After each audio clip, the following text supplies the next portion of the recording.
I'm a forester. I went to University of Montana and got my forestry degree, and I worked 32 years for the Forest Service, and I set up a lot of timber sales over my time, and I didn't feel bad about it. I always felt like what I was doing was the right thing, and I still believe that today.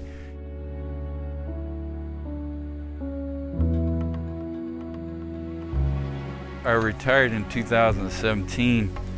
For the first time in my career, I started to feel not good about what I was doing. And I could kind of see what was coming, is we were going to be cutting a lot of trees here that probably didn't need to be cut. I wanted you to see this right here. There's not a whole lot of understory, and it looks to me like they did some cutting in here, right? And I'm going, how in the heck are these trees still here? Okay, why haven't they cut those down? They'll probably be gone in 5 years, I don't know. If you cut trees and you're doing a regeneration cut, in other words, you've removed the overstory and you're starting over. Those trees here on the Black Hills technically are supposed to be like 120 years old.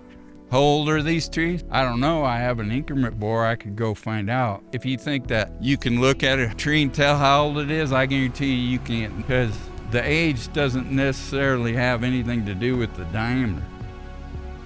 There's people within the timber industry that say, no problem, we still got lots of trees to cut. Well, what I want to impress on you here is, I don't know how many miles we're gonna go, is it 3 miles, something like that? There's hardly any place left to come back and cut trees like this. They're gone. As a frame of reference, 20-foot spacing represents about 100 trees per acre. And that's actually fairly open. So now they wanna go to 27-foot spacing. I think that's in the neighborhood of something like 50 trees per acre. And that's really low. When you open it up a whole lot, guess what? You get 1,000 little trees out there. And so then you've done this, you thinned your trees, and then you created this other problem.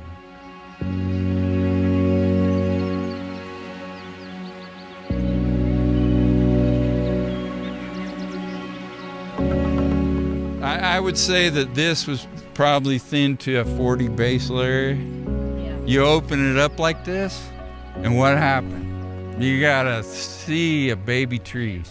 And that's what ponderosa pine does.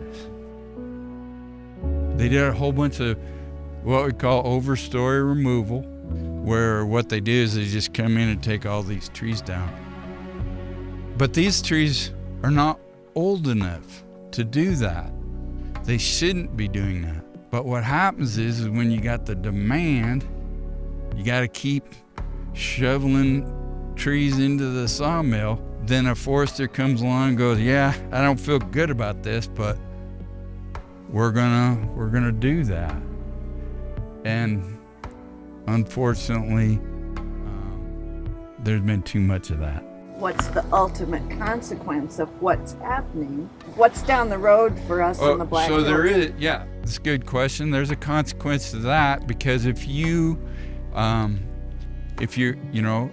Forest Service is required by law to manage the forest sustainably, and it actually says in perpetuity.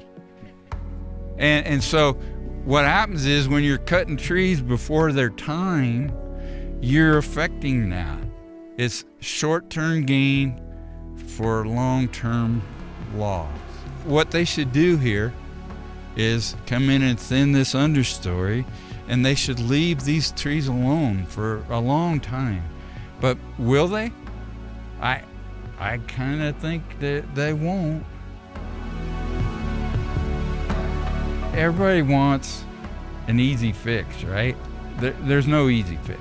This is a problem that's built for a long time, and it can't be solved entirely by loggers. But that the story is that it can be.